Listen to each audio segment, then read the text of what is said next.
Quand Ivanovic, la légende des Blues, dévoile des maillots qu'il a récupérés, les trophées remportés et tout plein de souvenirs de sa carrière dans un musée privé, à lui, oh la masterclass, je suis jaloux.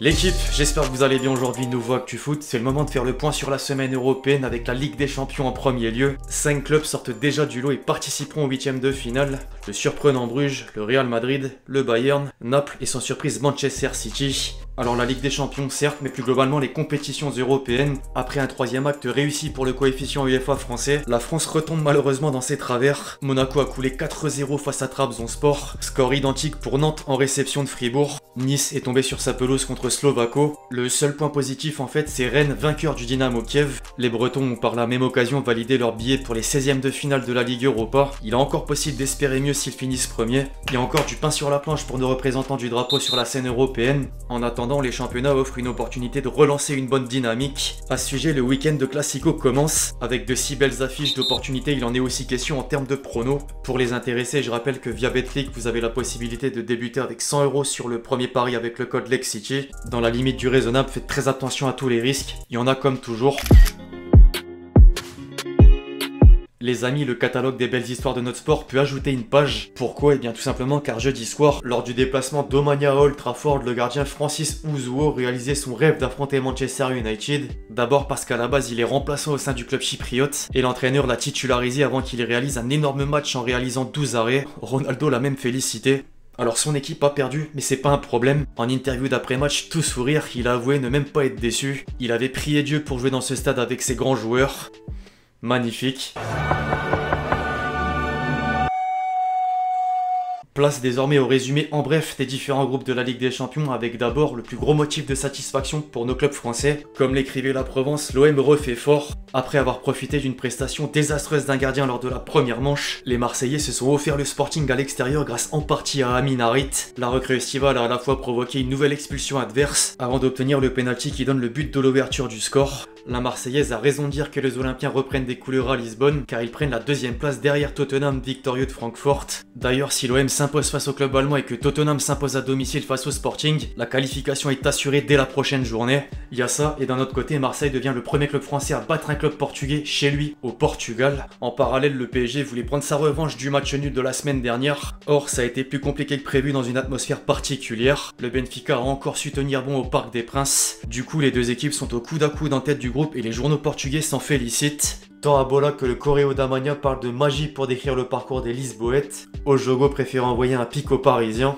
Quoi qu'il en soit, la plus mauvaise opération revient à la Juve. Les Blancs et Noirs se devaient de revenir d'Israël avec les 3 points face à l'adversaire le plus abordable. Seulement, il s'en est passé autrement et la Juventus est douloureusement inclinée. D'où l'insistance de Tuttosport et de la Gazzetta dello Sport sur le terme de honte. Le Maccabi mérite les honneurs pour autant. D'ailleurs, l'UEFA a récompensé 2 éléments dans les 11 types de la semaine. À leur côté, la formation la plus représentée reste Liverpool avec 3 attaquants. Les tabloïds anglais ont centré leur une sur Mo Salah pour le record de l'Égyptien ayant marqué le triplé le plus rapide de la compétition. Il vole aux yeux du Mirror alors que l'Express parle plutôt d'un show rapide. Dans le même temps, le leader, Naples, a de nouveau balayé l'Ajax sans problème. Le Corriere dello Sport souligne la force du collectif, cependant un homme ressort plus que les autres. Encore buteur, Raspadori est le joueur le plus efficace pour l'instant en C1 devant Haaland avec un but toutes les 31 minutes. Toutes les 31 minutes effectivement, je trouve ça dingue personnellement. Heureusement que le Napoli relève le niveau des clubs italiens parce que l'AC Milan a subi un nouveau revers contre Chelsea. Bien aidé par le carton rouge contestable de Tomori, les Blues ont vite pris l'avantage avant qu'Aubameyang ne fasse le break. A noter que Salzbourg garde 2 longueurs d'avance sur les Milanais en se neutralisant avec le Dynamo Zagreb. Alors la presse anglaise ne retient quasiment que le but du Gabonais suivi de sa célébration acrobatique. Par contre, le Télégraphe fait quand même un encart pour le match de Manchester City. Guardiola a décidé de laisser le Cyborg sur le banc du côté de Copenhague et ses joueurs l'ont bien ressenti car les deux équipes se sont quittées dos à dos sans marquer. Pas de conséquences au sein du groupe pour autant car l'autre confrontation s'est également soldée par un résultat nul. Le Séville de Sampaoli a fait meilleure impression à Dortmund mais pas suffisamment pour gagner. Le lot de consolation peut-être, c'est que d'autres équipes espagnoles ont galéré à leur tour. L'Atlético par exemple a été tenu en échec à domicile par Bruges. Le club belge, déjà qualifié pour les 8e de finale, est parvenu à rester invaincu dans la compétition. Le score est resté vierge entre les deux équipes pendant que Porto l'emportait 3-0 du côté de Leverkusen. Le Bayern ajoute une 3e défaite à son compteur et se place dernier du groupe. L'Atlético doit faire fort pour se qualifier, mais le Barça également. J'ai réservé une vidéo sur le choc Barça-Inter, donc on va pas en parler plus longuement. N'empêche qu'après ce 3 partout, les Catalans doivent espérer au moins une défaite de l'Inter. Ils ont 3 points de retard sur les Nerazzurri et doivent l'emporter à 2 reprises, à la fois contre le Viktoria Plzen et le Bayern. C'est pas une mince affaire.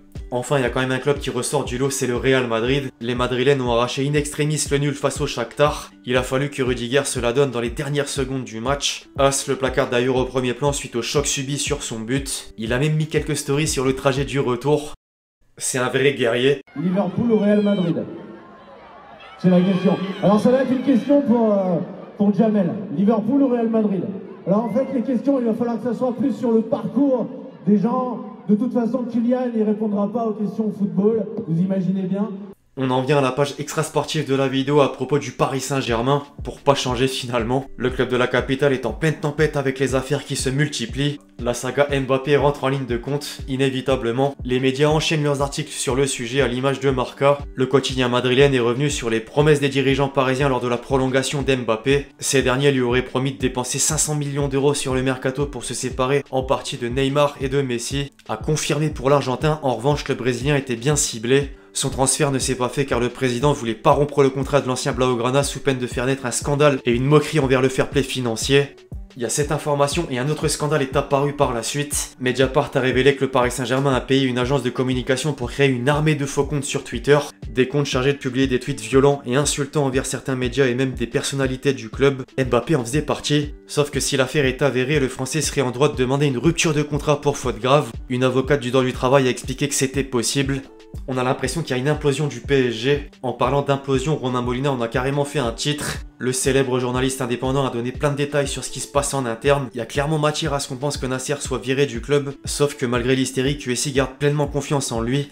C'est quand même un sacré bordel depuis le mois d'août. Il y a eu le penalty gate, les toutes likées de Neymar, TGV, Cheravoil, Campos Enrique qui s'entendent pas vraiment, les développements de l'affaire Diallo Amraoui, le pivot gang, récemment du coup, Mbappé qui veut se barrer et maintenant l'armée des trolls. T'es l'entraîneur du PSG, t'en as ras-le-bol. D'ailleurs, Galtier a lâché un coup de gueule en conférence de presse à juste titre. Du coup, l'ancien entraîneur de Lille et de Nice s'en est pris aux journalistes. Alors Galtier est dans une situation compliquée mais a le luxe d'avoir de bons résultats. Or, c'est pas le cas de tous les entraîneurs en Ligue 1. 4 coachs ont été mis à pied par leur club. Après Peter Bosz à Lyon, Terzakarian à Brest, Furlan à Auxerre et Garcia à Reims se sont fait limoger. C'est la première fois que 4 équipes changent d'entraîneur à l'aune d'une même journée au cours du championnat de France. Alors il y en a qui sont écartés, d'autres prolongés. Mon lance a signé Franck Hez en tant que manager général à l'anglaise jusqu'en 2027. Une super bonne nouvelle et un clin d'œil à Mélençois. Puis pour être complet, un mot sur Youssef Belaïli, il a retrouvé un club. Après les histoires sur son départ de Brest tourmenté, l'international algérien a rejoint Ajaccio. Le club corse a remercié Andy Delors, à mon avis il a joué dans la balance sur les négociations. Bonne chance à lui. Puisqu'on parle de chance, lundi a lieu la cérémonie du Ballon d'Or. Déjà, Benzema se place en favori et les principaux acteurs commencent à parler. Lewandowski a d'ailleurs donné son avis et estime que Benzema est probablement l'un des favoris pour gagner le Ballon d'Or, avec une petite précision pour autant, s'il ne l'annule pas évidemment. Il doit tellement l'avoir mauvaise après 2 saisons où il le méritait et ne l'a pas remporté. En parlant de ça, il se dit que le 9 va être décerné par un certain Zinedine Zidane. Ronaldo sera même présent, par contre Mbappé sera absent. Il aurait pas apprécié de finir 5ème dans le classement. À confirmer bien évidemment, mais si ça avéré, franchement c'est abusé de ne pas soutenir son coéquipier de sélection. On arrive déjà à la question que vous m'avez posée dans les commentaires du dernier Actu Foot. Quelle est ta prédiction pour la finale de la Ligue des Champions? Il y a tellement d'inconnus que c'est impossible entre tirage au sort, équipe favorite, etc. Ce que je peux dire en tout cas, c'est que je vois Manchester City aller au bout. Guardiola semble avoir trouvé la pièce manquante de son puzzle. Haaland, forcément. Après l'adversaire, bonne question. À voir. Second poteau, Pavard.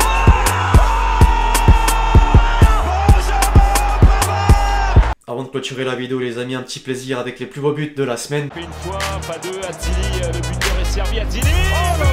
Sadio Mané, oh super, superbe ballon. Quelle merveille de la Paternel, avec une sale soirée, Milinkovic-Savic, superbe entrée, oh là là. Il est dans la surface de réparation, avec la reprise. Et le ballon, Zielinski, on s'est bien fait. Magnifique score. Ah, il touche de...